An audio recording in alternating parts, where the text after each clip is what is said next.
Anda masih bersama kami dalam Kominfo Newsroom. Pemirsa, Pusat Layanan Usaha Terpadu Koperasi dan Usaha Mikro Kecil dan Menengah memiliki tujuan untuk memberikan jasa layanan yang komprehensif dan terpadu bagi pengembangan usaha koperasi dan UMKM. Dengan adanya PLUT tersebut, Wakil Presiden Ma'ruf Amin berharap masyarakat dapat beradaptasi dan mampu terintegrasi dengan pola pertumbuhan ekonomi yang baru.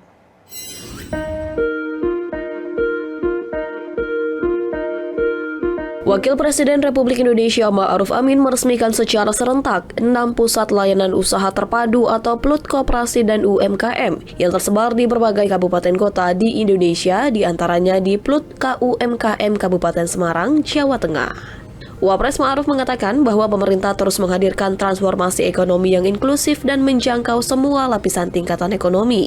Hal tersebut hanya bisa tercapai dengan 3 pilar, yaitu pertumbuhan dan perkembangan ekonomi, pemerataan pendapatan dan pengurangan kemiskinan, serta perluasan akses dan kesempatan kerja yang salah satunya dapat terlaksana melalui kehadiran PLUT KUMKM.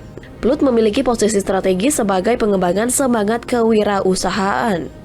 Selain itu, PLUT memiliki posisi strategis dalam percepatan transformasi pelaku usaha dari informal ke formal melalui pendampingan NIB, pendataan UMKM, pendampingan kemitraan, dan penyelenggaraan inkubasi bagi UMKM. Wapres juga mengatakan bahwa pemerintah terus mendorong konsep New PLUT yang diluncurkan oleh Kementerian Koperasi dan UKM, sehingga masyarakat dapat beradaptasi dan mampu terintegrasi dengan pola pertumbuhan ekonomi yang baru yang menjadi cara kerja dunia saat ini.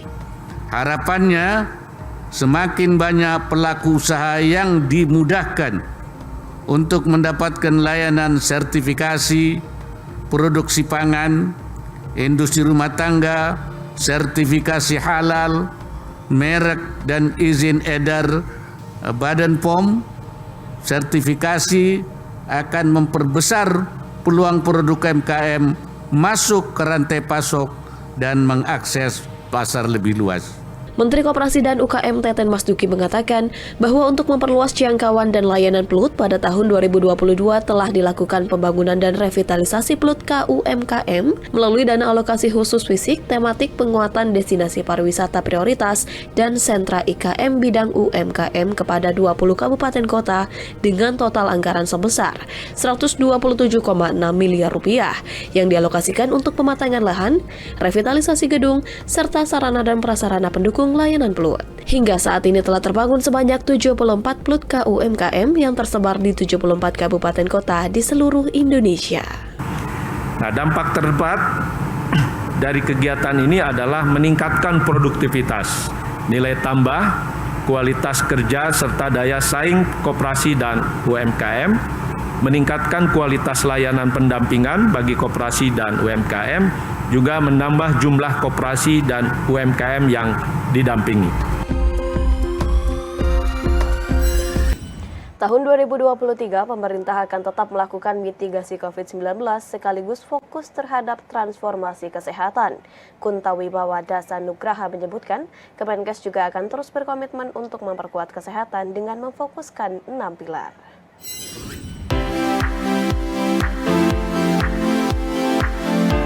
Sekretaris Jenderal Kementerian Kesehatan Kuntawibawa Dasanugraha menyebutkan bahwa pemerintah akan memfokuskan anggaran kesehatan tahun 2023 dalam memperkuat transformasi kesehatan. Hal tersebut didasarkan pada salah satu fokus kebijakan APBN 2023, yakni peningkatan kualitas SDM dengan target SDM unggul dan berdaya saing. Dalam ketentuan terkait alokasi APBN tahun 2023, disebutkan bahwa anggaran kesehatan tahun 2023 reguler tumbuh 37,0% dibandingkan dengan Outlook 2022 reguler, diantaranya dialokasikan untuk transformasi sistem kesehatan dan percepatan penurunan stunting. Oleh karena itu, dibentuklah 6 pilar transformasi kesehatan, yakni transformasi layanan primer, transformasi layanan rujukan, transformasi sistem ketahanan kesehatan, transformasi sistem pembiayaan kesehatan, transformasi SDM kesehatan, dan transformasi teknologi kesehatan.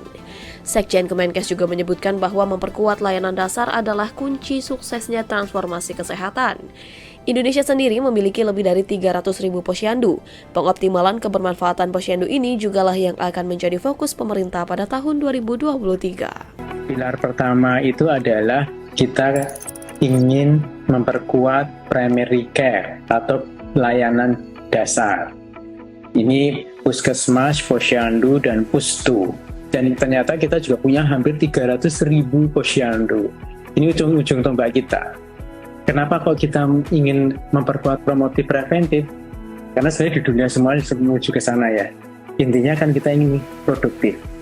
Kalau orang sudah sakit, pasti nggak produktif. Jadi kita lebih baik mencegah daripada kita sakit. Jadi program-program kita terus dorong, termasuk untuk stunting, kemudian untuk bayi sehat, kemudian untuk rumah sakit sendiri untuk memperbaiki kualitasnya, dan juga terutama untuk mendorong produksi dalam negeri.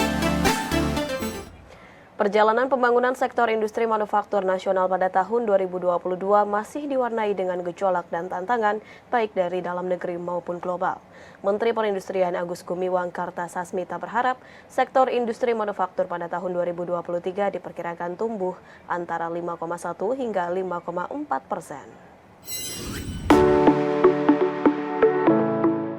Indonesia memiliki fondasi yang kuat untuk menjadi negara industri yang maju agar mampu melangkah dan menjawab semua tantangan baik dari dalam negeri maupun secara global. Menteri Perindustrian Agus Gumiwang Kartasasmita dalam jumpa pers akhir tahun 2022 dan seminar Outlook Industri 2023 menyampaikan bahwa hal tersebut bisa dicapai apabila seluruh pihak terkait mampu bekerja sama secara maksimal demi mencapai industri Indonesia yang lebih baik. Menperi mengemukakan pada tahun 2020 pertumbuhan sektor industri pengolahan non-migas sempat tertekan hingga minus 2,52% karena dampak pandemi COVID-19. Namun, melalui berbagai kebijakan strategis untuk mengakselerasi pemulihan ekonomi nasional, kinerja sektor industri manufaktur di tanah air terus membangkit. Seiring dengan harapan membaiknya kondisi global dan perekonomian nasional, Menperi memproyeksikan sektor industri manufaktur akan tumbuh sebesar 5,01% pada tahun 2022. Dan pada tahun 2023 diperkirakan tumbuh antara 5,1 hingga 5,4%. Adapun pada tahun 2021, kinerja sektor industri terus meningkat sampai menyentuh angka pertumbuhan sebesar 3,67%. Kemudian tren positif berlanjut pada tahun 2022 yang tercermin pada triwulan 1 tumbuh sebesar 5,47%, triwulan 2 sebesar 4,33%, dan triwulan 3 sebesar 4,88%. Capaian tersebut mampu membuktikan bahwa pemerintah mampu menjaga kondisi industri agar tetap tumbuh positif di tengah gejolak dan tantangan. Oleh karenanya, Kemenparekraf optimistis Indonesia mampu menjadi negara industri di masa yang akan datang. Dengan bekal pengalaman dan pelajaran yang sama-sama pernah kita peroleh, pernah kita lalui, berbagai macam lesson learned, kita harus, dan kami di Kementerian Perindustrian tetap optimis dalam kita menghadapi apapun itu tantangan di tahun 2023. Ini seiring dengan harapan membaiknya kondisi global dan perekonomian nasional. Kami memperkirakan pertumbuhan industri manufaktur tahun ini 5,01%, dan pada tahun 2023 kami proyeksikan pertumbuhan sektor manufaktur antara 5,1 sampai 5,4%. Sejalan dengan hal tersebut,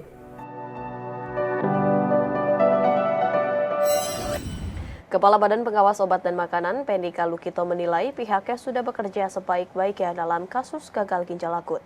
Hal ini menanggapi 8 temuan Badan Perlindungan Konsumen Nasional, salah satunya menyatakan bahwa adanya kelalaian otoritas dalam pengawasan bahan baku obat dan peredaran obat. Terkait beredarnya informasi mengenai 8 temuan tim pencari fakta Badan Perlindungan Konsumen Nasional yang salah satunya menyatakan bahwa adanya kelalaian otoritas dalam pengawasan bahan baku obat dan peredaran obat. Kepala Badan Pengawas Obat dan Makanan Pendika Lukito menilai pihaknya sudah bekerja sebaik-baiknya dalam kasus gagal ginjal akut. Adapun kasus gagal ginjal akut yang menyerang anak-anak dipicu oleh kandungan zat kimia etilen glikol dan dietilen glikol dalam obat sirup anak-anak. Dalam penanganan kasus, Penny menjelaskan sudah menyampaikan secara transparan apa saja gap yang ada, sudah berproses dan sudah dilakukan perbaikan. Selain itu, BPOM juga telah menindak perusahaan yang terlibat dalam lingkaran kasus tersebut. Salah satu penindakannya adalah mencabut izin edar dan sertifikat cara pembuatan obat yang baik dan cara distribusi obat yang baik. Nah, saya kira hasil dari suatu pemeriksaan adalah satu solusi solusi yang kemudian direspon oleh yang diperiksa, barulah ada hasil suatu kesimpulan, atau kalau enggak minta respon dari yang diperiksa apa langkah-langkah koreksinya gitu. Itu biasanya kami lakukan, sama seperti yang dilakukan oleh Ombudsman. Kami berproses dengan baik, ada proses pemeriksaan, kita menjawab, kemudian ada hasil pemeriksaan yang diminta direspon oleh kita untuk sebelum memutuskan satu kesimpulan. Itu yang namanya proses pemeriksaan yang berimbang ya, fair dan berimbang dan bertujuan untuk mencari solusi untuk kepentingan bangsa ini.